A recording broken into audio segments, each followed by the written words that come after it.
Well, hello, friends. Welcome to the Ladybird browser update for May 2025. It's been a lovely month in the project, as usual. We've gotten a bunch of things done, as usual, and I want to tell you all about it. So let's get started. First thing we always do is thank our sponsors. So Ladybird is funded entirely by donations and sponsorships from companies and individuals that just care about the open web, and they want us to make an independent implementation of it. This month, we have a bunch of new sponsors in the bronze and copper tiers. Very, very nice to have you all on. And if anybody out there is interested in sponsoring or donating, go to ladybird.org for more information. All right. So the first thing today is a nonprofit update because we have been officially recognized as a public charity by the IRS, which means that donations may now be tax deductible, depending on which country you're in. And this is retroactive to March of 2024. So that was before we announced the nonprofit. So basically, anybody who's donated from the US may be eligible for a tax deduction here. So look into it. You can find all the information about this on ladybird.org. We have an organization page on there, which has our correspondence with the IRS and everything if you want to look into it, and you can get all the details. Cool. So let's talk about technical progress in May. So in terms of numbers, we've seen 261 pull requests from 53 contributors. So there's quite a few more people working on it this month than last month, but this tends to fluctuate. So still, it's always fun to see more people. And web platform tests is the other main number that I like to give updates on. So we have 15,961 new passing tests for a total of 1.815 million. And I'm actually surprised that we're still finding so many tests to increase our score here, because I keep saying we've taken out the low-hanging fruit, but then people keep finding fruits. So this is really good. But eventually we're going to run out of low-hanging fruit, because the score is not going to go that much higher, I imagine. But please prove me wrong. But an exciting update on WPT this month is that we've dramatically improved parallelization. So our runs are now about 5 times faster. So they used to take over 5 hours to complete one run sometimes, and now it takes less than 1 hour. And we've gone from being the slowest of the WPT runners on the browser scoreboard to the fastest. So we now run the test suite faster than every other browser, which is exciting. Of course, hardware differences factor into this a great deal. Even so, it's really, really nice to be able to get test results much, much faster. So very cool. And so let's take a look at how all the browsers are doing. So this was at the end of April. And something happened at the end of April, start of March, which was that Flow number 5 here, they put out a new version of their browser, and that caused this to happen the very next day. So they put out a new version that fixed a whole bunch of WPT failures, and they leapfrogged us, which is actually pretty fun, because now we get to play catch up again. So this was at the start of May, and then at the end of May, we've made this much progress. So if I toggle between here, you can see that we are, moving forward, slowly catching up to Flow, and eventually Firefox, Safari, and Chrome as well. But yeah, that's something that happened, which is, I think, pretty fun. So, of course, WPT famously has a lot of encoding tests, which are only concerned with Chinese, Japanese, Korean text encoding. And if we subtract those, we get slightly nicer looking test scores, in my opinion. So I like to show those as well. So this is end of April. And then Flow put out their new release, 1st of May. And then here is progress since then. So you can see that Ladybird is making substantial progress forward still. Very, very good. And for fun, I also plotted this out. So these are the last 6 months of progress. We can see Ladybird in the, I guess, purplish color here, just making steady upwards progress. And you can also see Flow. And Flow doesn't actually run on their master branch, I guess. They just run on the latest release, which is why you saw them kind of staying steady there and then suddenly jumping in May. But yeah, this is how things are looking. And we're just going to keep grinding away at this, obviously, and improving our test scores, which means improving our compatibility with the various web platform APIs and everything. Business as usual. The stone must roll up the hill. Okay, so something new this month, which is a pretty exciting, even if mundane change, is we have a new JavaScript date parser. And to give some background, so the JavaScript specification says ISO 8601 is the only date format you need. Anything outside of that is optional. Like, you can support other date formats in your JavaScript engine, but you don't have to. But in reality, on the web, there are hundreds of different date formats actually used. So if you do what the spec says and only implement ISO 8601, you're completely screwed from compatibility. Like, you're going to break on most websites that do anything with dates.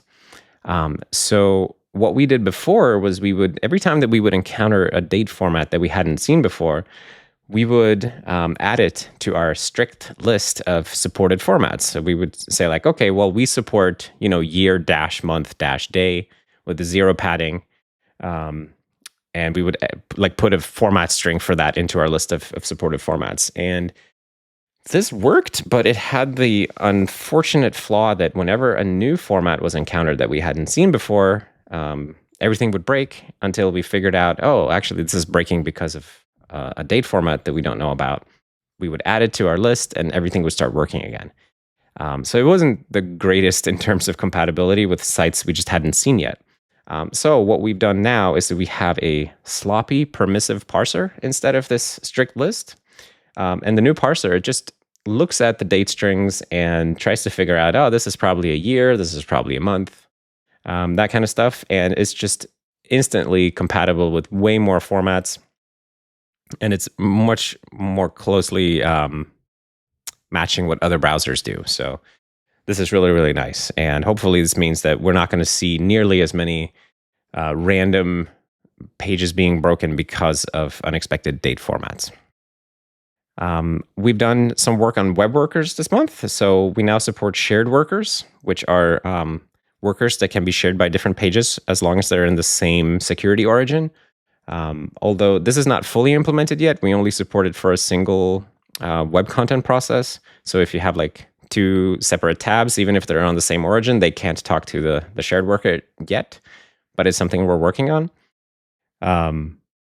But this is still exciting progress. And we also support transferable streams, which means that the Streams API now allows you to like take one stream and hand it over to a web worker.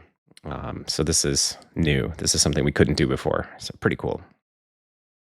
We've also implemented the missing clipboard APIs. So I think we had one of the APIs implemented before. Now we've done the rest of them. And these are kind of scary APIs on the surface, but there is a security mechanism in the spec that actually makes sure that you don't just allow arbitrary access to the system clipboard, right? Okay, so another thing that's pretty cool, we've adopted libtommath. This is a like big integer library, I guess, and it replaces our homegrown big integer implementation. We had our own thing that was not entirely accurate everywhere, as I understand it, and certainly not very fast. And libtommath is more correct and faster, which is really, really good for us. And we've noticed that, in particular, on some of these mapping sites like Google Maps, they tend to use big integers a bunch. And so they were showing up in profiles as pretty slow with our homegrown implementation. And now with libtommath, that's no longer an issue. So we're no longer held back by slow big integers. So that's great. In terms of performance work, we've done a bunch of stuff this month. We've seen about I think 10% increase on speedometer here in May. Speedometer 2.1, and this is not on the same hardware that I used for the previous month, so the numbers are a little bit different. But yeah, we've made relative progress over April, and wanted to give some detail on some of the optimizations we've done. So one thing we did was fast bound functions, because they are fairly commonly used in speedometer. So the original flow of calling a bound function was that we would create an execution context in the caller, and then we would invoke the call slot on the bound function, which would then create a new execution context and then invoke the call slot on the target function. So effectively, you would have sort of a two-step call here where you create two execution contexts. And the optimized version of this flow is simply to, of course, then we run the function code. The optimized flow is to create the execution context, invoke the bound function call slot, but don't create a new execution context. Just keep the one you already have and invoke the call slot of the target function and then run the code. So by just getting rid of the extra execution context created here and just reusing the one we already have, bound functions are called much, much faster. I think we have a micro benchmark for this where it's like a massive speed up. And it also helped on speedometer. And for the next thing, I want to talk about inline caches. But in order to do that, I just have to explain briefly how our shape system works. So these are some libjs internals.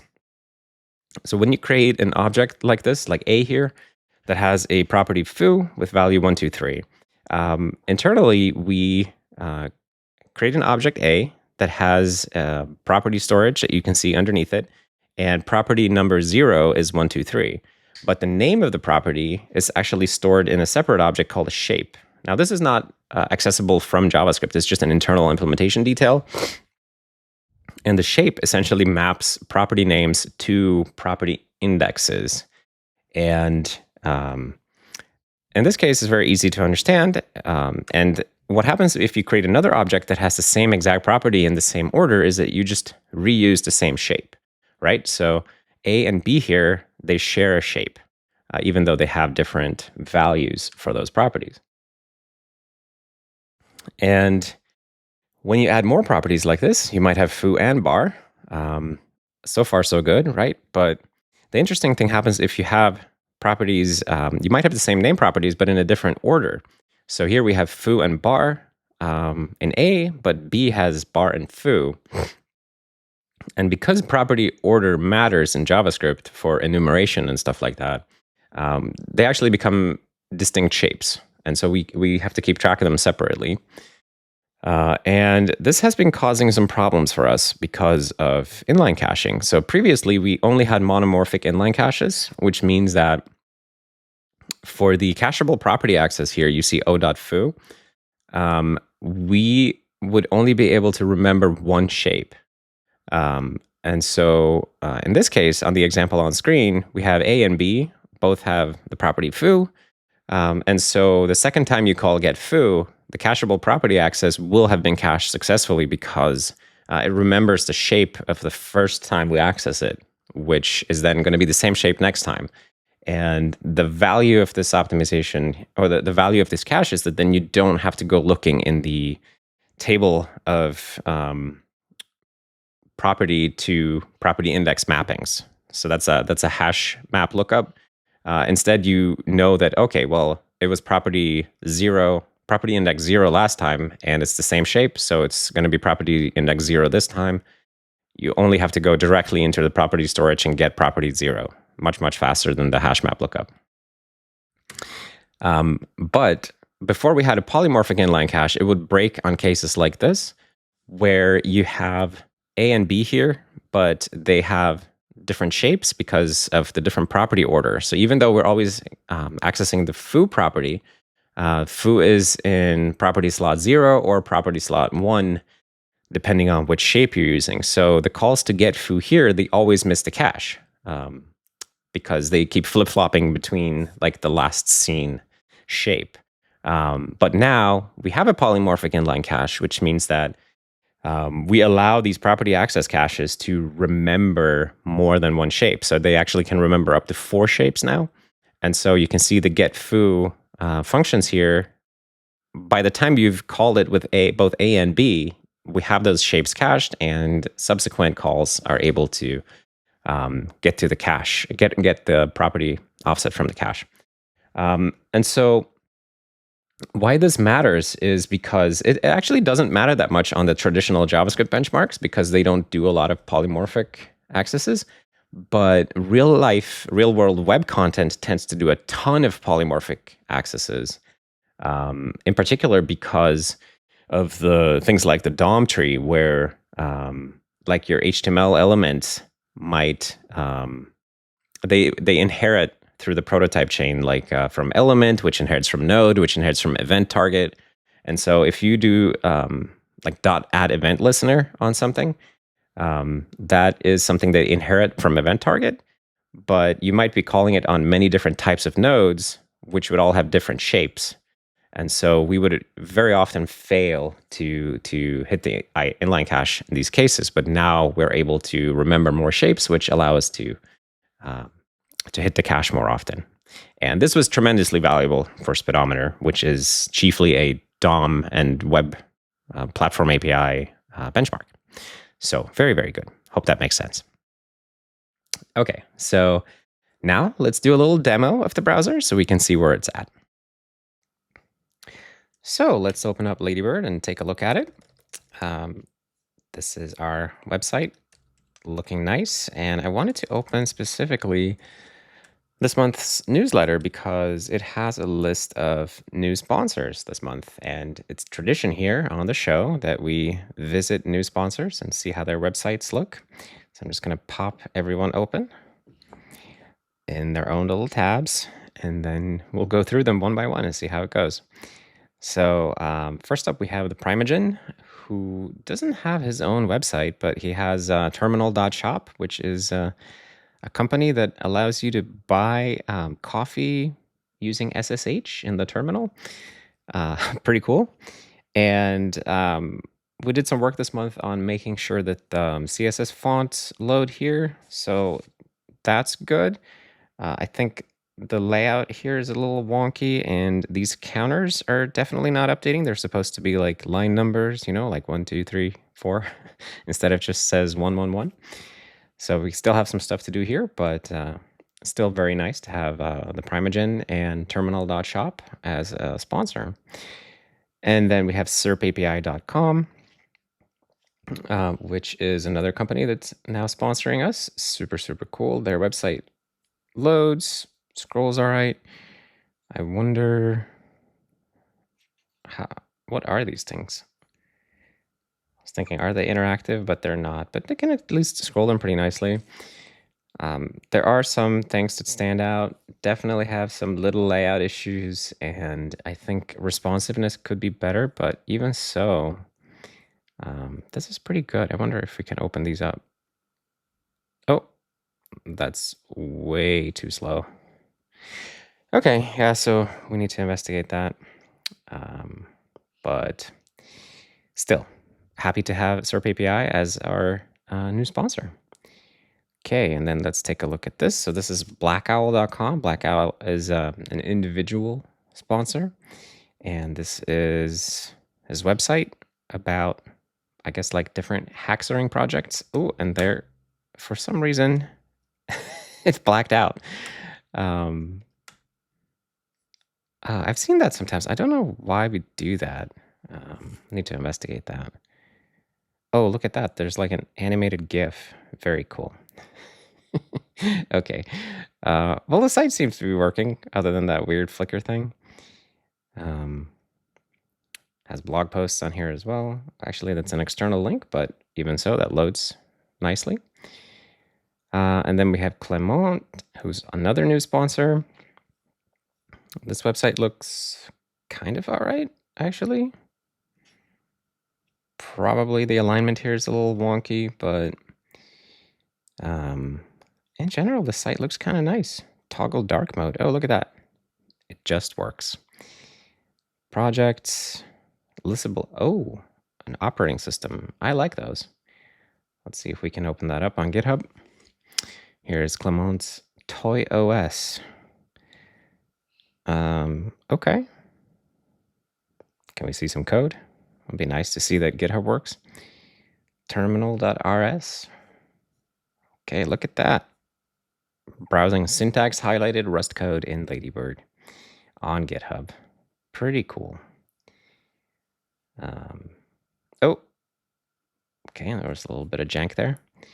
But we can see the history as well. Yeah. Cool. All right, so this is, Wejik WordPress. Is this Gian Giovanni? Okay, yeah. Oh, there's that weird blackout again. Okay, so this is Gian Giovanni's personal blog, I think, and we can read about his honest opinions.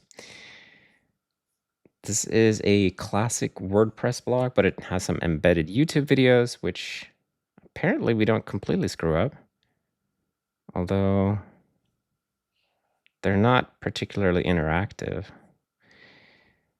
Some syntax highlighted code looking good. Pretty good.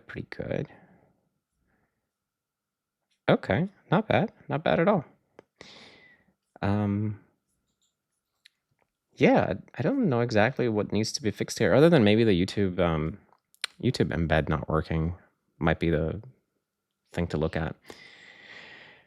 Ooh, LinkedIn. Okay, so who was that? I think that was Philip Lansing.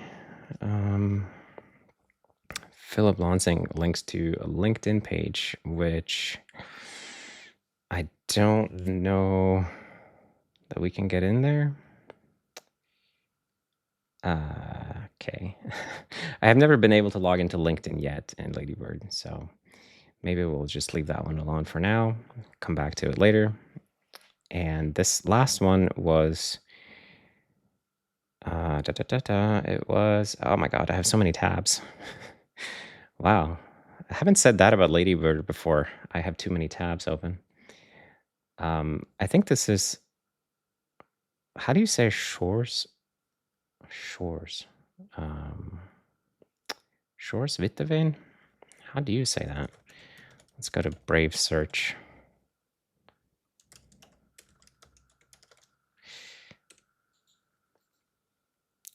How do you say it? Can you please give me some phonetics? Is this just going to be a video? Oh, I wonder if we can play this.